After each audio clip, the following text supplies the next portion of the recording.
Ontem nós falamos disso, né? Dizendo que já estávamos falando muito pouco sobre a devolução do dinheiro roubado de aposentados e pensionistas do INSS. Mesmo com esses anúncios constantes do governo, nós ainda vamos demandar muito tempo falando sobre esse assunto e, sem dúvida, nem todos os que foram logrados vão receber de volta o que lhes roubaram. Mas uma questão estadual que merece a atenção de todos, porque diz respeito ao orçamento do Estado, receitas e despesas do Estado. Desde o dia 13 de maio, portanto, há mais de um mês, o projeto de lei das diretrizes orçamentárias está na Comissão de Orçamento e Tributação da Assembleia Legislativa, tendo como relator o deputado Guilherme Sampaio, que é o líder do governo no Legislativo cearense. Desde o dia 13 de maio, há mais de um mês, repito, nenhum deputado estadual até agora deu uma palavra sequer sobre a proposta do governo que deverá ser votada ou terá que ser votada até meados de julho. Portanto, daqui a menos de um mês. Ele terá que ser votado até lá, no último dia de sessão da Assembleia Legislativa neste primeiro semestre do ano, porque esse documento é a base, como o nome próprio diz, do orçamento anual que o governo vai ainda mandar para a Assembleia até o mês de outubro, porque o governo só poderá elaborar essa proposta de orçamento depois que a Lei de Diretrizes Orçamentárias estiver aprovada. Pois bem, a Constituição do Estado manda que essa proposta do governo seja amplamente discutida. A Constituição manda que essa proposta do governo seja amplamente discutida. Por isso que dá prazo para o governo encaminhá-la à Assembleia. O governo encaminhou essa proposta no dia 5 deste mês. E os deputados ainda estão silenciando sobre a propositura. No mundo de desigualdade que experimentamos, muito grande ainda é a desigualdade regional no estado do Ceará. Como Fortaleza é a região metropolitana do estado, com uma população de aproximadamente de 1/3 de toda a população cearense, ela concentra, a região metropolitana de Fortaleza, concentra 63% das riquezas de todos os 184 municípios cearenses. Como diz o governador, no documento que encaminhou à Assembleia, repito, no dia 5 deste mês. O documento é esse volume que estamos aqui em mãos e diz lá, as folhas 129, analisando o PIB de acordo com as 14 macro-regiões de planejamento do Estado do Ceará, conforme indicadores econômicos fornecidos pelo IPES, verifica-se uma forte concentração na Grande Fortaleza, que representa a maior região metropolitana do Ceará, apresentando em 2019 63,15% do PIB do Ceará. Esse dado se mantém para 2020, conforme a análise do PIB dos municípios cearenses, promovida pelo IPES em 2022. Inclusive, esse estudo aponta que, na indústria, os municípios de Fortaleza, Maracanaú e São Gonçalo do Amarante, entre parênteses, Grande Fortaleza, se mantiveram com os 3 principais para manufatura estadual, mantendo uma configuração observada desde 2017. E prossegue. Com relação à segunda maior concentração de benefícios, região do Cariri.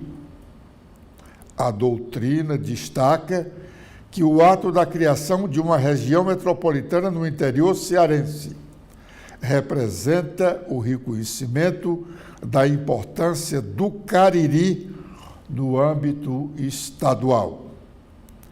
Em termos econômicos, pode-se dizer que Juazeiro do Norte, Barbalha e Crato são as principais cidades dessa região, também denominados centros secundários no estado do Ceará. E a terceira maior região é a de Sobral.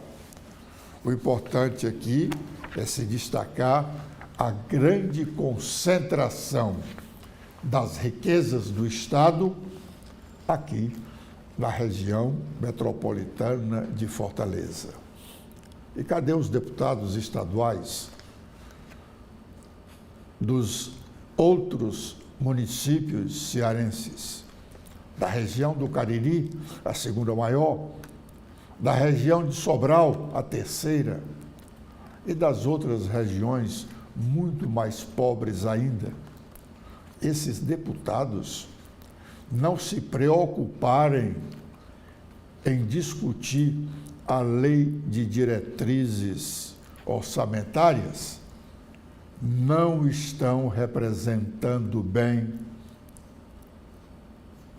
os cearenses. Parte do noticiário nacional está equivocada quanto ao aumento do número de deputados federais já aprovado pela Câmara dos Deputados e que amanhã, quarta-feira, essa decisão poderá ser ratificada pelo Senado da República. Os deputados aumentaram o número de integrantes da Câmara dos Deputados de 513, que é o atual, para 531, 18 deputados federais a mais, estando o Ceará na relação dos estados que terão suas bancadas aumentadas.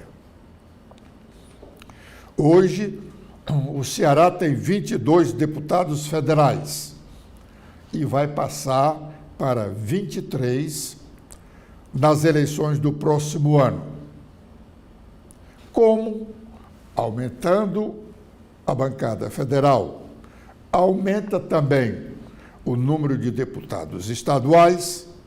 Assim, a Assembleia Legislativa cearense vai contar com 47 deputados estaduais, também a partir das eleições do próximo ano. O equívoco de parte do noticiário nacional reside no fato de se dizer que o aumento do número de deputados federais foi determinado pelo Supremo Tribunal Federal. Ledo engano. A decisão do Supremo Tribunal Federal foi para que a Câmara compatibilizasse a representação parlamentar de acordo com os números do último censo, que apontou menos população em alguns estados e mais em outros. Os estados, segundo a Constituição Federal, têm suas bancadas compatíveis com o número de habitantes, de modo que nenhum estado tenha menos de 8 deputados federais e mais de 70 deputados federais. O que a decisão do Supremo mandou que a Câmara fizesse foi fazer a redistribuição das bancadas. Como alguns estados mais importantes do que os do Nordeste iam perder representantes, aí veio o combinemos. Em vez de se fazer a redistribuição, vamos aumentar o número de deputados em 18 cadeiras. E aí, nenhum dos estados perderá representantes e outros ganharão. A decisão do Supremo foi para que a Câmara fizesse essa redistribuição.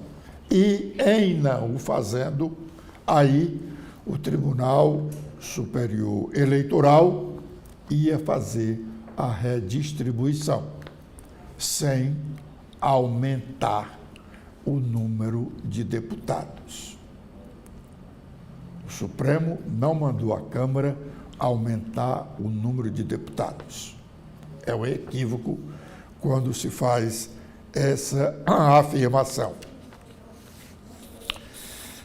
A Federação PP União Brasil foi concebida para combater o PT.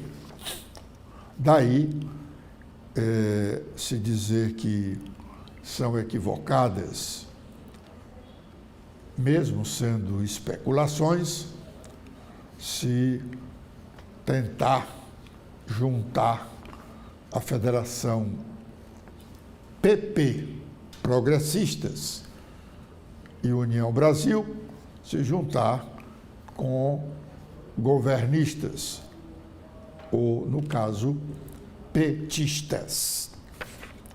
A Assembleia Legislativa cearense está fazendo uma licitação para contratar 3 agências de publicidade. O curioso é que o edital da licitação foi publicado no Diário Oficial do Estado, mesmo tendo a Assembleia Legislativa já há alguns dias o seu próprio Diário Oficial, onde a licitação deveria ser publicada. Dizendo isso, nós estamos encerrando a nossa participação neste primeiro bloco de notícias da manhã, aqui na TV da Transparência.